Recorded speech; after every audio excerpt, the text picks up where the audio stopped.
My name is John Egan. I'm the MD of Archipelago.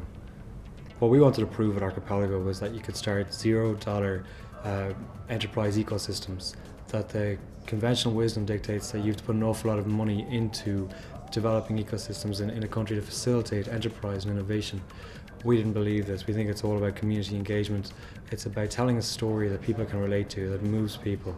And that's how you really inspire people. That if you can put on something as simple as an event and people leave the event having changed their mind or feeling different about the world, that's what really inspires people to do amazing things. That was where we began. We started off with one small event. We got some sponsorship for it. And now we're in a position where we're the largest community of young entrepreneurs in Ireland and the UK. And I'd imagine in 4 to 6 months we'll be the largest in Western Europe. It's a model that can be replicated all over the world in underdeveloped countries, in recessionist countries. So I think it's something quite remarkable we've managed to achieve in quite a short period of time. It's the first time it's been done anywhere in the world, and it's completely contentious with conventional wisdom as well.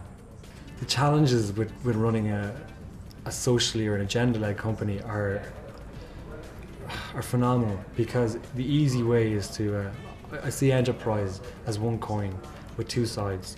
If you focus on maximizing value for the recipient, you're a commercial entrepreneur. If you focus on maximizing value for the beneficiary, you're a social entrepreneur. I think that both should be commercially sustainable.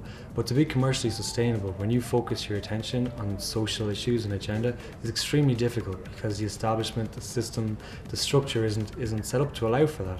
So there's so many times where we felt like the easy way here is to take the commercial point of view, or to sell ourselves out a little bit. But we said from the start we were either going to crash and burn doing things the way we wanted to do it, or we were going to get it right doing things the way we wanted to do it.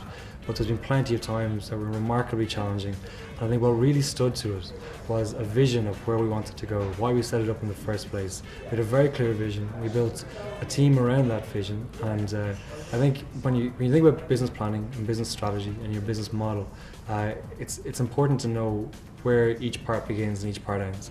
Strategy is a chain of decisions you make over time, and your strategy guides you. Your strategy is when you get to a certain point and you're not sure which way to turn, your strategy should dictate what decision you make. Your business model is all the different component parts of your business, from your revenue model to your value proposition to your cost and your customer segments and your partnerships. There's different components to your business model. I think there's so much ambiguity over business models in Ireland that it's to the detriment of new startups in general.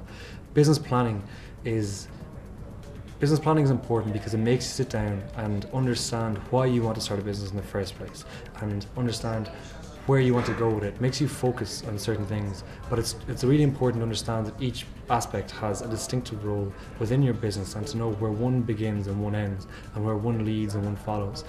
We have pivoted so many times since we began Archipelago. We tested ideas that didn't work, so we could scale back and try again with something else. But it was really important, and that's where our strategy and our business model came into play. We understood where we could make changes, where we could take advantage of competitive niches. But if we had stuck to what our original business plan was at the time, it would have led us to failure. So it's important to understand where one can benefit the other, and where one starts and one finishes. Feedback from the Archie Talks and the response to it in general within my peer group has been astoundingly positive. I mean, the momentum over a period of 6 months has been incredible. We have a network now of 8,000 people, and like I said, we put zero into marketing, zero into advertising. The iteration and interaction rate has been extremely high, and it's been, I think it's a very persuasive argument among my generation of Irish people. The international response to it has been overwhelmingly positive as well. We've been contacted by people in Brazil, China, Australia, the US, the UK, Haiti, for people trying to convince us to do this project in other places in the world. It's been overwhelmingly positive. Probably the place where we saw most resistance is within the establishment within Ireland. It's something completely new, it's novel, people don't understand it, and we're not part of that.